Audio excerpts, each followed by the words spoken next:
Olá, estudantes. Nessa aula eu vou falar um pouco sobre os instrumentos de desenho que vamos utilizar na disciplina de desenho e projeto arquitetônico. Existem outros instrumentos mais especializados, mas eu vou me ater aqui aos instrumentos que iremos utilizar. Gostaria de falar primeiramente desses dois instrumentos de desenho, a régua T e da régua paralela, que a gente usa uma ou outra, elas têm a mesma função. Elas servem para a gente fazer linhas paralelas, linhas horizontais paralelas e também para apoiar os nossos esquadros, para a gente fazer linhas anguladas e linhas na vertical. Mas elas têm a mesma função, tanto a régua T quanto a régua paralela, elas servem para a gente fazer linhas horizontais paralelas ou então apoiar o esquadro para a gente fazer linhas em outras direções. A régua T, ela tem esse formato de T, né?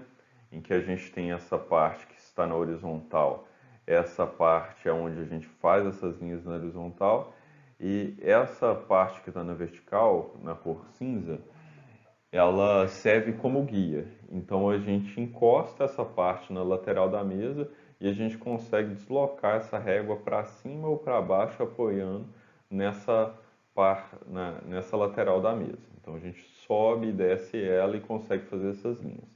A régua paralela, que é a régua que equipa as pranchetas de desenho do IFES Nova Venécia, ela é um tipo de régua, ela é uma evolução da régua T.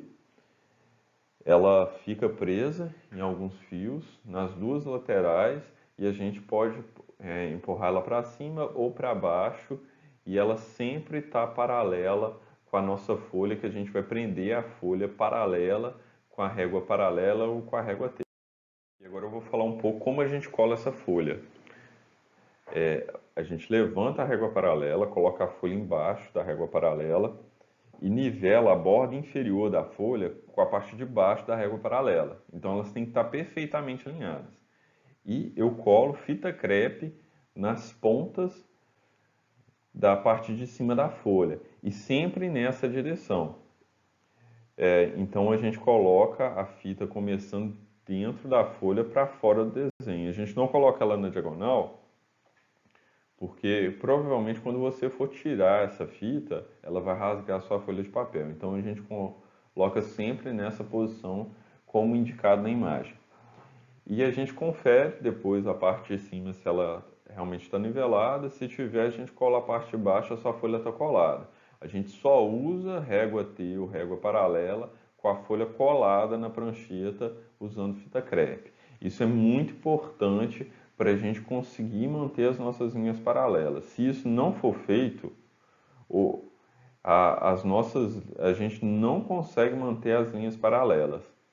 E o nosso desenho ele não vai ficar com o nível de perfeição que é exigido em desenho técnico, em desenho arquitetônico. Essa imagem aqui ela continua a ilustrar aquilo que eu falei no slide anterior, né? Então a gente cola a parte de cima com a régua embaixo, depois cola a parte de baixo, confere, para depois a gente começar a executar o desenho. Os esquadros são instrumentos muito importantes para desenho técnico e desenho arquitetônico, e a gente usa dois esquadros diferentes. Eles são esquadros triangulares, né? Ele tem a forma de triângulo, e a gente usa um que tem um ângulo de 30 e um de 60, e um ângulo de 90 graus, que a gente chama ele de esquadro de 60 ou de 30 ou de 30 a 60. Esse é o primeiro. A soma dos ângulos internos desse esquadro, ela tem que dar 180, né? Como qualquer triângulo. E a gente tem um outro esquadro que tem dois ângulos de 45 em um ângulo de 90, que é chamado de esquadro de 45. Então a gente consegue fazer naturalmente com eles ângulos de 90, de 45, de 30 e de 60. E para a gente fazer esses ângulos naturais, a gente pode somar também e dividir esses ângulos. Eu vou mostrar como depois. Mas a gente apoia o esquadro na régua paralela, que já está nivelada com a folha, e eu traço os ângulos. Por exemplo, eu tenho um esquadro de 30 a 60. Eu apoio o menor cateto desse triângulo na régua paralela, e aí do lado esquerdo ou do lado direito, dependendo como ele estiver virado, né, eu consigo fazer linhas a 60 graus. Se eu colocar o maior cateto, eu consigo fazer de um lado dele linhas a 30 graus e do outro linhas a 90 graus. E com o squad 45 funciona da mesma forma. Eu apoio ele e eu consigo fazer, na régua paralela, eu consigo fazer linhas a 45 graus. E vocês devem estar se perguntando, mas em casa eu não vou ter uma régua paralela ou uma régua T. Mas aí você pode comprar uma régua maior, uma régua de 30 centímetros ou de 50 centímetros e colar uma folha na mesa e alinhar essa régua com a sua folha e prender ela com fita crepe também para você conseguir fazer esses ângulos. O problema vai ser quando você precisar mudar essa régua que vai ficar em baixa posição, né? Mas eu creio que se você estiver utilizando uma folha pequena, como a maioria dos nossos trabalhos vai ser com uma folha A4, vocês vão conseguir fazer isso com tranquilidade. Deixar a régua fixa lá e usar só os esquadros. Uma régua de 30 centímetros ou de 50 centímetros. Eu acho que a 30 já vai ser suficiente.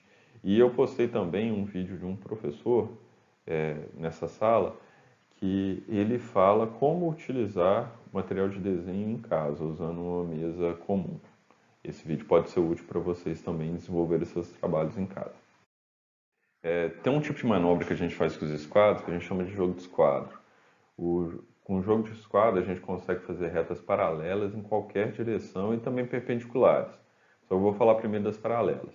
Para a gente fazer esse jogo de esquadro, se a pessoa for destra, ela vai pegar com a mão esquerda o esquadro maior e fixar ele na folha e pegar o esquadro de 45 com a mão direita e apoiar ele em cima do esquadro maior. Então eu apoio ele e alinho o esquadro de 45 com a linha que eu já tenho, conforme mostrado nessa imagem da direita. Então eu alinho o esquadro de 45, vou ajustando os dois um encostando no outro, um apoiado no outro. Na hora que eu vi que o meu esquadro de 45 ele está alinhado com a linha que já existe, eu fixo com a mão, eu faço pressão com a mão no esquadro de 30-60, que é o maior, e depois eu só deslizo o esquadro de 45. Com isso eu consigo fazer várias linhas paralelas à linha original, ou então se eu não tivesse nenhuma linha original, eu consigo fazer várias linhas paralelas à primeira linha que eu fiz, só deslizando o esquadro de 45 em cima do esquadro maior, que é o de 30-60. E se eu simplesmente virar esse esquadro, eu estou fazendo linhas paralelas. E eu virar o esquadro de 45, eu consigo fazer linhas perpendiculares à primeira linha que eu já fiz. Então é bem interessante a gente fazer esse jogo de esquadro. Principalmente vocês fazendo desenho em casa, muitas vezes é o jogo de esquadro que vai permitir com que vocês façam um desenho de qualidade mesmo, não estando usando uma prancheta adequada para desenho técnico. E como eu falei anteriormente, eu consigo somar e dividir esses ângulos do esquadro. Então, se eu tiver com o esquadro de 45 apoiado, sobre a régua paralela ou a régua T, eu tenho um ângulo de 45, certo? Se eu apoiar a base menor do esquadro de 30-60 sobre ele, eu consigo subtrair ângulos. Então eu ia ter, naturalmente, se ele tivesse apoiado, o esquadro de 30-60 tivesse apoiado na régua paralela, um ângulo de 60. Só que aí eu consigo subtrair esses 45 do esquadro de 45. Aí eu vou ter uma angulação de 15 graus. Então eu consigo fazer essas manobras para fazer ângulos menores ou maiores. Eu consigo somar ângulos também. Por exemplo, eu posso fazer, apoiando o esquadro de 30 ou de 45, eu posso fazer 45 mais 30. Eu posso fazer um ângulo de 75 graus só usando os esquadros, os dois apoiados sobre a régua paralela. E aqui a gente tem um diagrama. Eu gosto muito desse diagrama, que ele é bem explicativo e ele mostra os vários ângulos que a gente consegue fazer usando esses dois esquadros. E um outro instrumento que nós vamos usar muito também é o escalímetro. O escalímetro ele se assemelha a uma régua, apesar que escalímetro não é para traçar linhas, ele é um instrumento de medição e é uma régua como se fosse uma régua com várias faces diferentes e cada uma elas são em metro e cada uma ela está numa escala diferente. Só que eu não vou me aprofundar muito na explicação a respeito do escalímetro, porque eu vou falar dele ainda nessa quinzena na aula sobre escalas. E para entender o funcionamento do escalímetro, vocês precisam entender como funcionam as escalas no desenho técnico e no desenho arquitetônico. E aí sim, na aula de escala, eu vou fazer uma explicação completa sobre o uso do escalímetro. Gostaria também de fazer algumas recomendações para um bom desenho. A primeira delas, o material deve estar limpo. Se o material de desenho estiver sujo, ele acaba sujando a sua folha e, consequentemente, borrando o seu desenho. Limpar a mesa durante a execução do desenho, muito importante. Às vezes a gente é preciso usar borracha, e aquele pó de borracha ele acaba atrapalhando o deslizar da régua paralela e isso vai acabar causando imperfeições no nosso desenho. A mesa sempre tem que estar limpa. Começar o desenho de cima para baixo. Isso é muito importante porque a nossa mão e o nosso braço, eles transpiram. E se a gente começa de baixo para cima, inevitavelmente, depois de um tempo, você vai começar a passar a base da sua mão em cima do desenho que você já fez. E com isso, você acaba borrando aquele desenho e sujando a sua folha. Fixar a folha da mesa, como eu falei anteriormente. Não existe a gente fazer desenho técnico sem fixar a folha na mesa. Ela é muito importante para a gente conseguir manter a angulação correta das linhas que a gente for traçar. Usar sempre a aresta superior da régua paralela. Não traçar linhas com escalímetro. Escalímetro, como eu falei também quando eu falei dele, ele é um instrumento específico para medições. Ele não pode ser usado como uma régua. Ele é só para medição.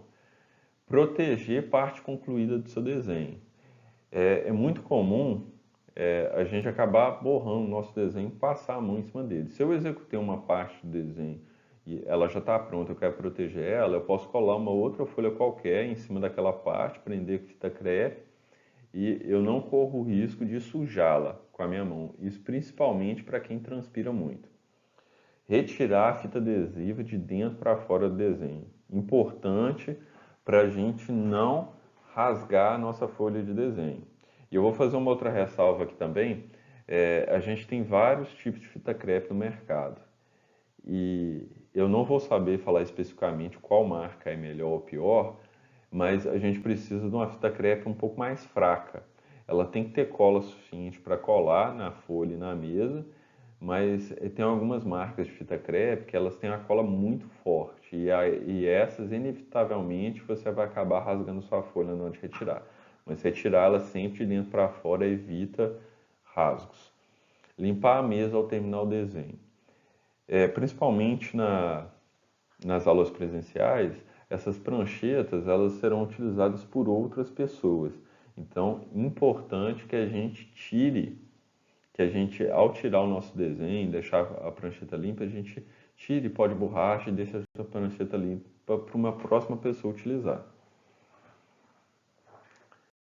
Essas foram as referências que foram utilizadas para fazer essa aula e eu queria falar uma outra coisa importante também. Como eu falei no início, vou reforçar isso, eu não estou falando de todos os instrumentos de desenho. Nós temos vários outros instrumentos de desenho. Estou falando dos instrumentos de desenho que nós vamos utilizar na nossa disciplina. Nós não vamos usar, por exemplo, compasso, que é um instrumento utilizado para fazer circunferências. Por isso, eu não falei dele na nossa aula. Ok, pessoal? E eu também não falei das lapiseiras. Mas das lapiseiras eu já falei um pouco na aula sobre espessura de linha. E é para isso que a gente vai utilizar. Um grande abraço e uma ótima semana de estudo.